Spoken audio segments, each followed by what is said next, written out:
বজ্রবিদ্যুৎ সহ হালকা থেকে মাঝারি বৃষ্টিপাতের সম্ভাবনা আগামী 5 দিন প্রায় প্রতিটা জেলাতেই থাকছে। শনিবার দুপুর 3:30 নাগাদ আবহাওয়ার সর্বশেষ আপডেট দিলেন আলিপুর আবহাওয়া দফতরের আবহাওয়াবিদ অন্বেষা ভট্টাচার্য। এছাড়াও এদিন তিনি বলেন, আজ ভারী বৃষ্টির সম্ভাবনা রয়েছে দক্ষিণ 24 পরগনা জেলাতে। আগামী 22 এবং 23 তারিখ ভারী বৃষ্টিপাতের সম্ভাবনা থাকছে দক্ষিণ 24 পরগনা, ইস্ট ওয়েস্ট মেদিনীপুর এবং বাঁকুড়া জেলাতে।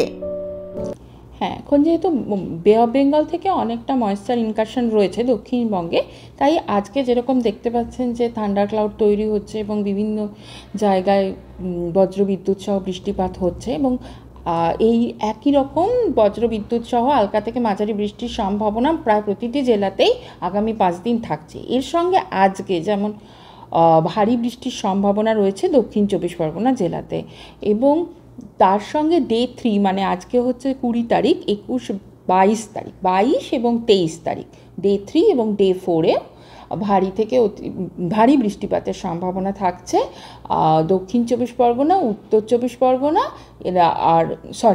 দক্ষিণ 24 পরগনা, ইস্ট ওয়েস্ট মিদনাপুর জেলাতে 22 তারিখে এবং 23 তারিখে দক্ষিণ 24 পরগনা, ইস্ট ওয়েস্ট মিদনাপুর ও বাঁকুড়া জেলাতে। এর সঙ্গে উত্তরবঙ্গেও ভারী বৃষ্টিপাতের সম্ভাবনা রয়েছে আজকে দার্জিলিং ও জলপাইগুড়ি জেলাতে। আর এমনিতে হালকা থেকে মাঝারি বৃষ্টিপাত প্রতিটি জেলাতেই প্রায় প্রত্যেক দিনই বজ্রবিদ্যুৎ সহ রয়েছে আগামী 3 দিন উত্তরবঙ্গের ক্ষেত্রে এবং আগামী 5 দিন দক্ষিণবঙ্গের ক্ষেত্রে।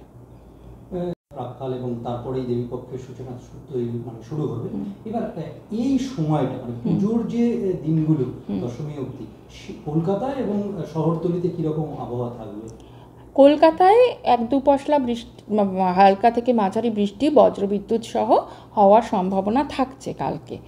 আর সেই সঙ্গে টেম্পারেচার মোটামুটিভাবে 32 ডিগ্রি, আজকের সর্বোচ্চ তাপমাত্রা থাকার সম্ভাবনা ছিল 33 ডিগ্রি, আর কালকে সকালে সর্বনিম্ন থাকার সম্ভাবনা 28 ডিগ্রি এবং কালকে সর্বোচ্চ থাকার সম্ভাবনা আছে 32 ডিগ্রি সেলসিয়াসের কাছাকাছি বা 32-33 ডিগ্রি সেলসিয়াসের কাছাকাছি এবং এই রকমই মোটামুটি একই ধরনের একটা আবহাওয়া থাকার সম্ভাবনা রয়েছে কালকেও। সিস্টেম কিছু আছে নতুন করে? এখনই নেই, একটা লো প্রেশার, একটা সার্কুলেশন তৈরি হয়েছে যেটা মায়ানমার কোস্টের কাছে রয়েছে, সেটা আস্তে আস্তে এই দিকে মুভ করে আসবে, নর্থ ওয়েস্ট বে অফ বেঙ্গলের দিকে চলে আসবে, সেটা 22 তারিখ নাগাদ আসবে এবং তারপরে ওটা লো প্রেশার ফর্ম করার সম্ভাবনা রয়েছে 25 তারিখ নাগাদ। তারপরে আমরা ওটা সম্পর্কে আপডেট দেবো, আপাতত কিছু নেই, আপাতত এই পর্যন্তই মানে আমরা বলবো।